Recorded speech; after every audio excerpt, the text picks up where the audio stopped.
Hello साथियों, आज हम बात करने जा रहे हैं माननीय सुप्रीम कोर्ट के एक बहुत ही महत्वपूर्ण निर्णय के बारे में। माननीय सुप्रीम कोर्ट ने क्या निर्णय दिया है इस संबंध में।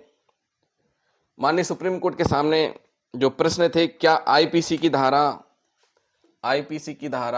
124 ए और आईपीसी की धारा 505 इनकी संवैधानिकता के संबंध में प्रश्न थे। प्रश्न यही था कि क्या आईपीसी की धारा 124 ए संविधान के अनुच्छेद 19(1) के तहत दिए गए अभिव्यक्ति की स्वतंत्रता के अधिकार का उल्लंघन करती है या नहीं।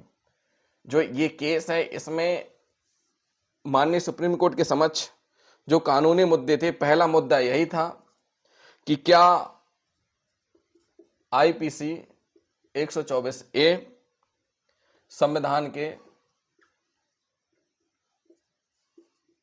अनुच्छेद 19(1) के तहत दिए गए अभिव्यक्ति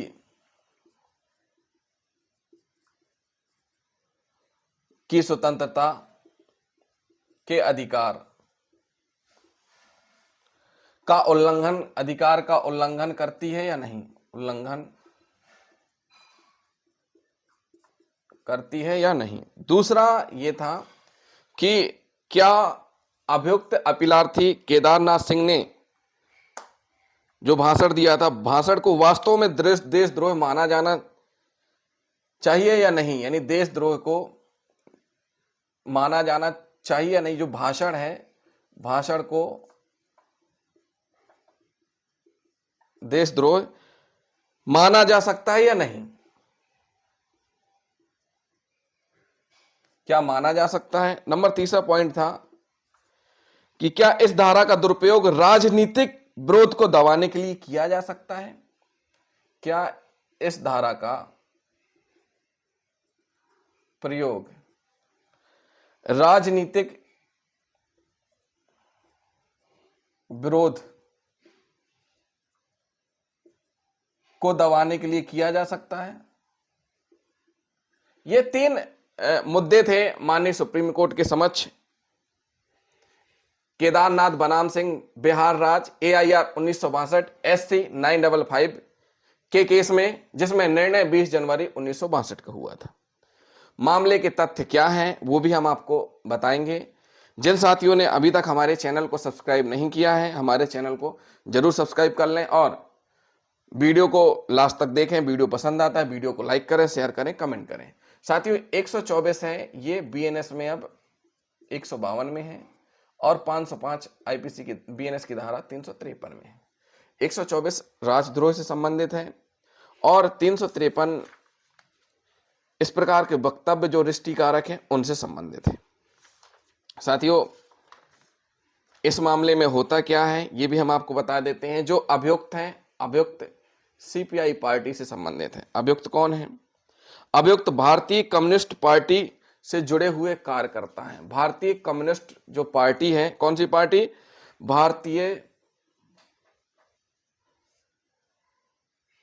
कम्युनिस्ट पार्टी के कार्यकर्ता हैं। कौन? अभियुक्त केदारनाथ सिंह। सन 1953 में बिहार में एक स्थान है बख्तियारपुर। क्या स्थान है? बख्तियारपुर स्थान है। बख्तियारपुर में इन्होंने भाषण दिया था। क्या दिया था? भाषण दिया था। किसने भाषण दिया था? अपीलार्थी अभियुक्त ने। जो घटना है सन 1953 की है, बिहार की है, बिहार में बख्तियारपुर की है और भाषण के दौरान घटना घटित हुई है। इन पर जो आरोप लगे हैं, आरोप यही लगे हैं कि इनके द्वारा राजद्रोह और क्या किया? राजद्रोह का आरोप लगा है। दूसरा आरोप लगा है सार्वजनिक उपद्रव भड़काने का आरोप लगा है। क्या लगा है? उपद्रव भड़काने का आरोप लगा है। सार्वजनिक क्या लगा है? सार्वजनिक उपद्रव भड़काने का आरोप लगा है। इस संबंध में इनके खिलाफ कार्रवाई हुई है, यानी कि एफआईआर हुई है। एफआईआर होने के बाद फिर इसमें इन्वेस्टिगेशन हुआ। इन्वेस्टिगेशन के दौरान विचारण न्यायालय ने सजा सुनाई और फिर हाईकोर्ट में अपील हुई। हाईकोर्ट ने भी सजा बरकरार रखी और फिर मामला सुप्रीम कोर्ट में पहुंचा। तो साथियों, इन्होंने भाषण के दौरान, चूंकि ये किसके मेंबर थे, कार्यकर्ता थे, ये सीपीआई के कार्यकर्ता थे और उस समय जो सरकार थी, कांग्रेस की सरकार थी, कांग्रेस की सत्ता थी, कांग्रेस की सरकार की इन्होंने तीखी आलोचना की थी।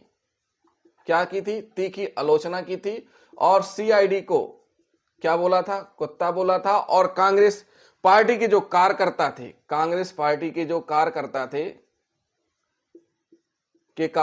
थे, इनको गुंडा बोला था। क्या बोला था? गुंडा बोला था। साथ ही साथ इन्होंने खुले तौर पर एक क्रांति की वकालत की और कहा कि पूंजीपतियों, जमींदारों और कांग्रेस नेताओं को उखाड़ फेंकेगी, जिसका उद्देश्य गरीबों, दलितों के लिए सरकार स्थापित करना था। इस प्रकार से इन्होंने अपना भाषण दिया। भाषण के बाद होता क्या है? इनके खिलाफ केस रजिस्टर्ड होता है। और केस रजिस्टर्ड किन सेक्शन में होता है? आईपीसी की धारा 124 ए और आईपीसी की धारा 505। एफआईआर होती है इनके खिलाफ 124 ए के तहत और 505 आईपीसी। 124 ए किससे संबंधित है? राजद्रोह से संबंधित है। किससे संबंधित है? राजद्रोह। और ये इस प्रकार के रिष्टिकारक वक्तव्य से संबंधित है। रिष्टिकारक वक्तव्य से संबंधित है। अब एफआईआर होने के बाद मामला कोर्ट में पहुंचता है। विचारण कोर्ट ने क्या किया? फैसला सुनाया और 1 साल का कठोर कारावास, 1 साल के कठोर कारावास की सजा सुनाई। उसके बाद होता क्या है? अपील होती है। अपील कहां होती है? पटना हाईकोर्ट में। पटना हाईकोर्ट में अपील होती है। पटना हाईकोर्ट ने भी जो विचारण न्यायालय है उनकी सजा को क्या किया? बरकरार रखा। सजा को क्या किया? बरकरार रखा और तर्क दिया कि जो अभियुक्त अपीलार्थी हैं, इनके भाषण में न केवल सरकारी नीतियों की आलोचना थी बल्कि सरकार की सीधी निंदा थी, जो क्रांति और देशद्रोह के उकसावे के लिए भरा था। इस प्रकार से सजा को बरकरार रखा। अब मामला पहुंचता है माननीय सुप्रीम कोर्ट में। जब मामला सुप्रीम कोर्ट में पहुंचता है तो वहां पर माननीय सुप्रीम कोर्ट के सामने जो मुद्दे निकल के आते हैं वो यही मुद्दे आते हैं कि क्या आईपीसी की धारा 124 ए, संविधान के अनुच्छेद 19 ए के तहत दिए गए अभिव्यक्ति की स्वतंत्रता के अधिकार का उल्लंघन करती है? क्या अभियुक्त के भाषण को वास्तव में देशद्रोह माना जा सकता है? क्या इस धारा का दुरुपयोग राजनीतिक विरोध को दबाने के लिए किया जा सकता है?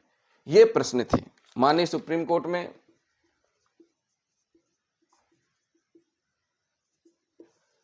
दोनों पक्षों को सुना गया, अभियुक्त का जो पक्ष है और शासन का जो पक्ष है, यानी अभियोजन का जो पक्ष है। अभियोजन का जो पक्ष है, दोनों पक्षों को सुना गया। इसमें जो अभियोजन पक्ष का तर्क यही था कि अभियुक्त केदारनाथ सिंह के भाषण से सरकार के खिलाफ नफरत और असंतोष पैदा हो सकता था, जिससे हिंसा भड़क सकती थी। जो अभियोजन है, अभियोजन ने तर्क दिया कि जो अभियुक्त हैं उनके भाषण से क्या हो सकता था? असंतोष पैदा हो सकता था, नफरत क्या हो सकता था? सरकार के खिलाफ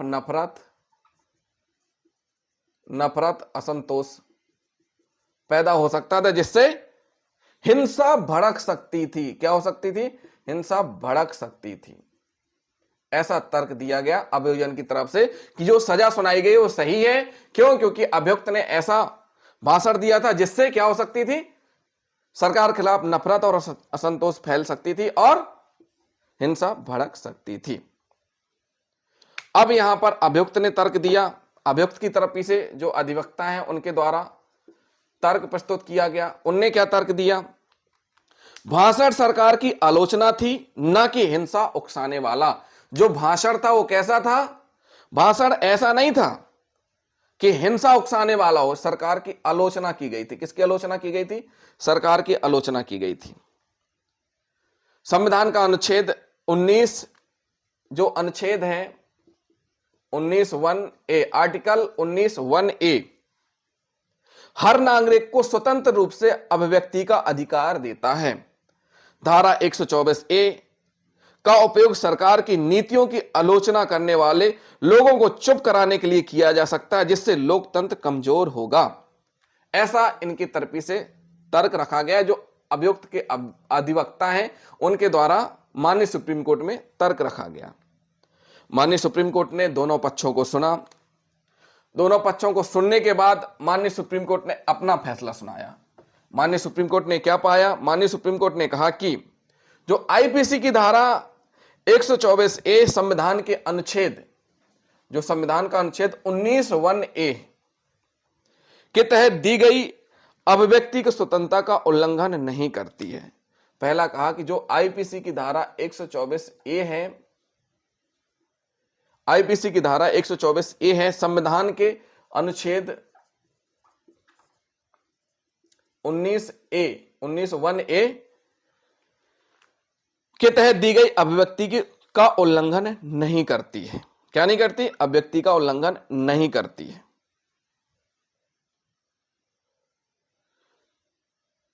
केवल हिंसा भड़काने वाले, सार्वजनिक अव्यवस्था पैदा करने के इरादे से किए गए भाषण को राष्ट्रद्रोह के रूप में, केवल इसमें कहा गया कि अगर हिंसा भड़काने वाले या सार्वजनिक अव्यवस्था पैदा करने के इरादे से किए गए भाषण को ही राष्ट्रद्रोह के रूप में दंडित किया जा सकता है। सरकार की केवल आलोचना, चाहे वह कितनी भी तीखी क्यों ना हो, भड़काऊ क्यों ना हो, राष्ट्रद्रोह नहीं माना जा सकता।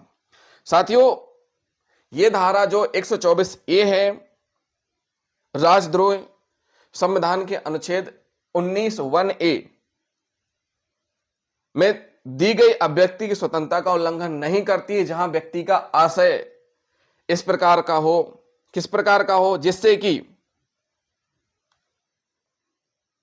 हिंसा फैलाई जाए, जिससे इस प्रकार से भाषण दिया जाए जिससे अवस्था फैलाने का इरादा हो, तब फिर राष्ट्रद्रोह के रूप में दंडित किया जा सकता है। लेकिन इस धारा का उपयोग केवल उन्हीं भाषणों में किया जाना चाहिए जहां कोई भाषण या लेख सरकार के खिलाफ हिंसा भड़काने या सार्वजनिक शांति को नुकसान पहुंचाने का प्रयास करता है। सिर्फ सरकार की आलोचना, असंतोष व्यक्त करना देशद्रोह नहीं माना जा सकता। अभियुक्त अपीलार्थी के भाषण को गैर देशद्रोही करार दिया गया। क्या दिया गया? गैर देशद्रोही। क्या दिया गया? गैर देशद्रोही, मतलब गैर देशद्रोही करार दिया गया। क्या दिया गया? गैर देशद्रोही करार दिया गया। इसलिए धारा 124(a), आईपीसी की धारा 124(a) के तहत अपीलार्थी अभियुक्त को दोषी नहीं ठहराया जा सकता। दोषी नहीं ठहराया जा सकता, माननीय सुप्रीम कोर्ट ने कहा। अब साथियों, माननीय सुप्रीम कोर्ट ने कहा कि दोषी नहीं ठहराया जा सकता, यानी विचारण न्यायालय, हाई कोर्ट के जो न्यायालय के जो निर्णय थे उनको सुप्रीम कोर्ट ने पलट दिया। अब इस फैसले का प्रभाव क्या हुआ है? इस फैसले के प्रभाव से आईपीसी की धारा 124(a), जो आईपीसी की धारा 124(a) है, को संवैधानिक घोषित किया, लेकिन इसके दुरुपयोग को सीमित कर दिया गया। यह तय किया गया कि केवल हिंसा को उकसाने वाले और विधि विरोधी कार्यों से जुड़े भाषणों को ही देशद्रोह माना जाएगा। क्या माना जाएगा? हिंसा को भड़काने वाले, हिंसा को भड़काने वाले,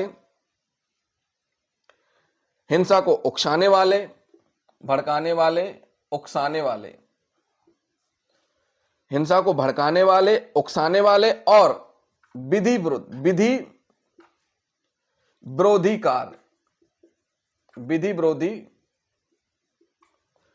कार्यों से जुड़े भाषणों को, विधि विरोधी कार्यों से जुड़े भाषणों को राष्ट्रद्रोह माना जाएगा। इस फैसले के बाद देशद्रोह के मामलों की व्याख्या और परीक्षण के लिए स्पष्ट और वर्तमान खतरे का सिद्धांत अपनाया जाने लगा। इस निर्णय ने लोकतांत्रिक भारत में अभिव्यक्ति की स्वतंत्रता और सरकार की आलोचना करने के अधिकार को संरक्षित किया। साथियों, इस प्रकार माननीय सुप्रीम कोर्ट द्वारा दिए गए निर्णय से केदारनाथ सिंह बनाम स्टेट ऑफ बिहार का फैसला भारतीय संविधान के तहत दिए गए मौलिक अधिकारों की रक्षा के लिए एक महत्वपूर्ण निर्णय था। इसने यह स्पष्ट कर दिया कि आलोचना और असहमति लोकतंत्र का अभिन्न हिस्सा है। केवल सरकार के खिलाफ नकारात्मक बयान देना देशद्रोह नहीं हो सकता जब तक कि वे हिंसा या सार्वजनिक अशांति को बढ़ावा न दें। यह मामला आज भी अभिव्यक्ति की स्वतंत्रता बनाम राष्ट्रद्रोह के कानून की बहस में एक महत्वपूर्ण संदर्भ बना हुआ है। तो साथियों, ये केस था जो हमने आपको बता दिया है। जिन साथियों ने अभी तक हमारे चैनल को सब्सक्राइब नहीं किया, हमारे चैनल को जरूर सब्सक्राइब कर लें और वीडियो को लाइक और शेयर करना एंड कमेंट करना ना भूलें। थैंक यू साथियों।